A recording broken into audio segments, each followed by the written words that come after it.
Buenos días, alumnos de quinto año. Bueno, en el video anterior nos habíamos quedado con el golpe de estado al doctor Arturo Illia. Vamos a ver que cuando se produjo el golpe de estado a Illia se inauguró un periodo, una dictadura militar autodenominada como Revolución Argentina.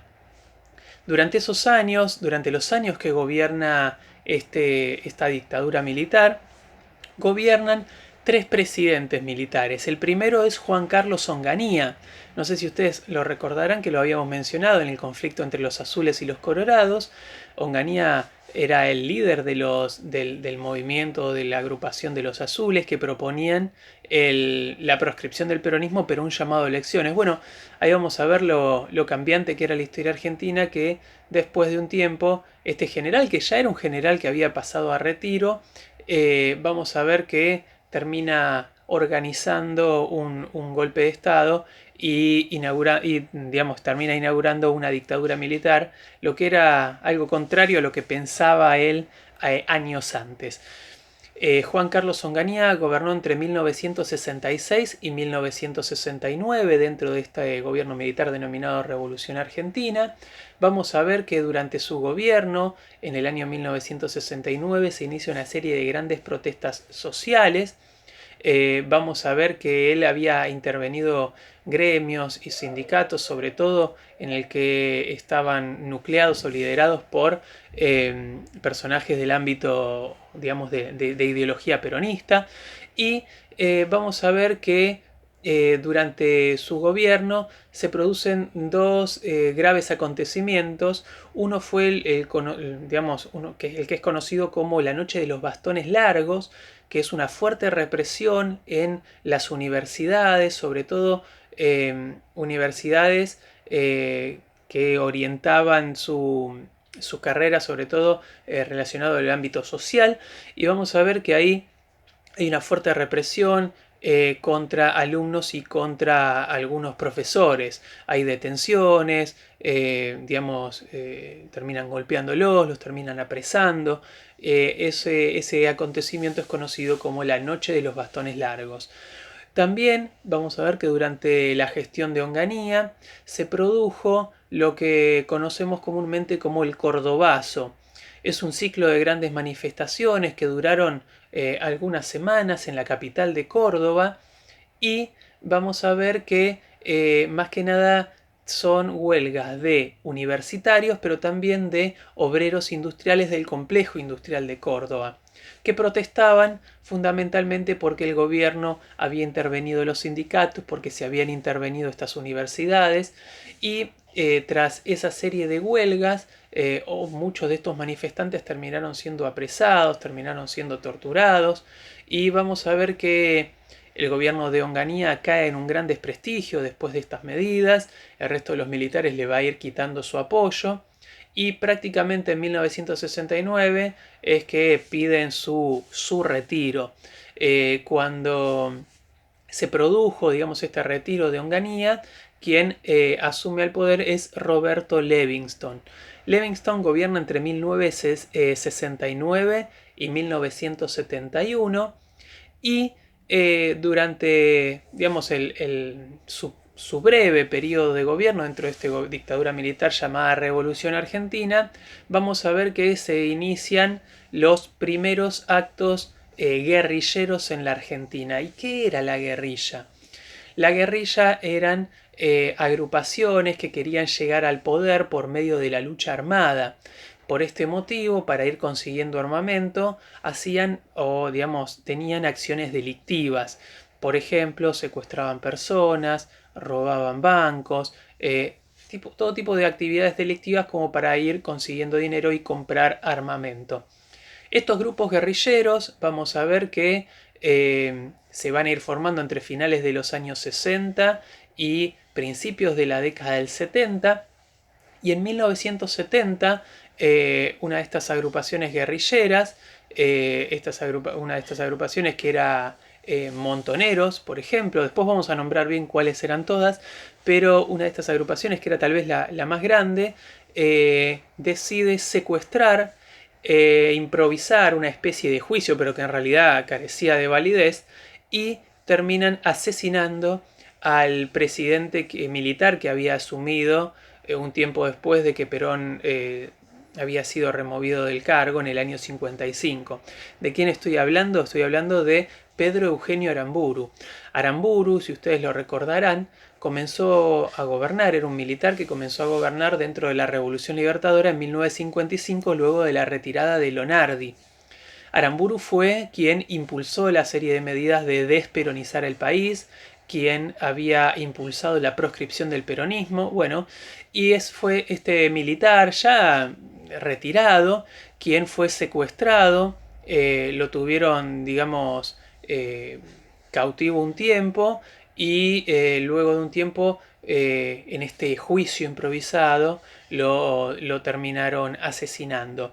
Esta agrupación guerrillera Montoneros con el asesinato de Aramburu pasan a hacerse cada vez más conocidos. Bueno, pero ¿qué era esto de la guerrilla? Como dije hace un ratito, eran grupos que por medio de la lucha armada pretendían llegar al poder. Generaban inestabilidad, caos, presiones sobre el ámbito militar para que decidieran qué. Y bueno, sobre todo para que decidieran o un llamado a elecciones o para ir debilitándolos y que en algún momento sean estos grupos quienes puedan dar, digamos, un asalto y tomar el poder. Asalto en el sentido de que por métodos violentos y repentinos llegar al poder.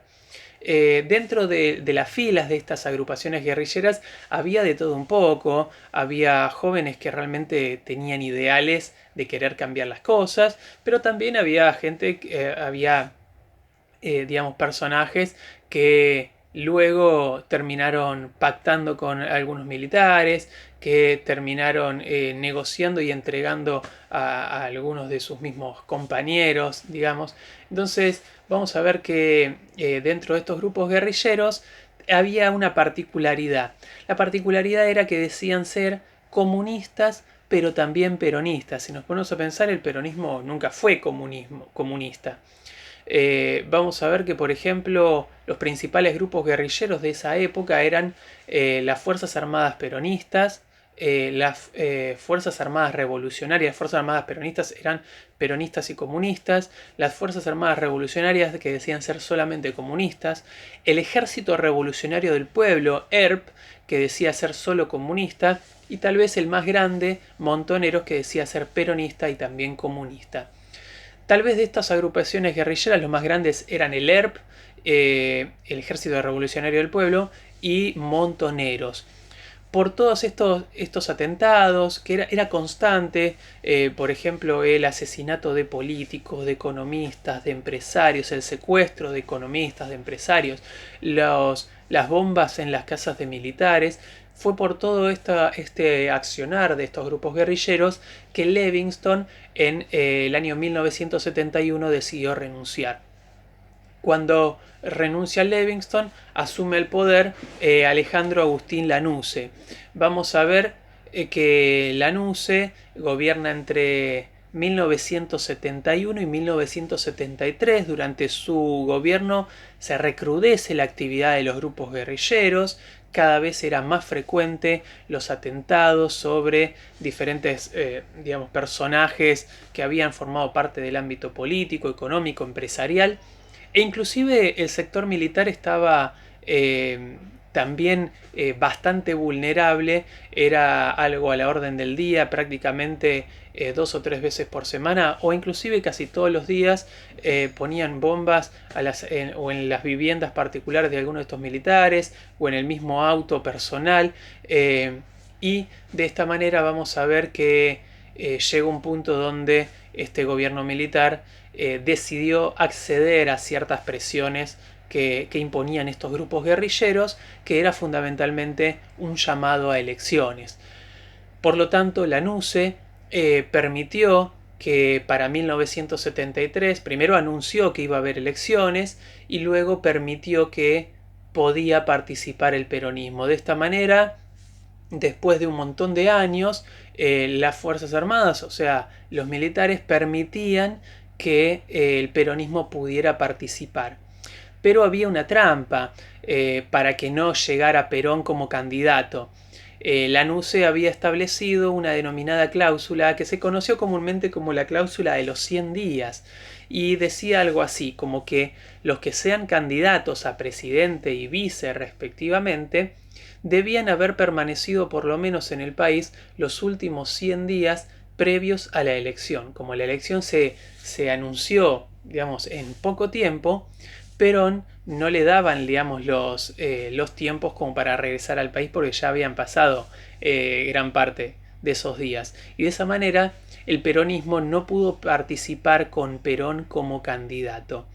De esta manera vamos a ver que el peronismo o el Partido Justicialista formó una fuerza que se la denominó como Frejuli, Frente Justicialista de Liberación, y quienes fueron sus candidatos eran peronistas. Bueno, por lo menos el candidato a presidente era del ámbito cercano a Perón y era peronista desde los años 40 o 50, de hecho había sido miembro del Senado en varias ocasiones, y era el dentista Héctor Cámpora.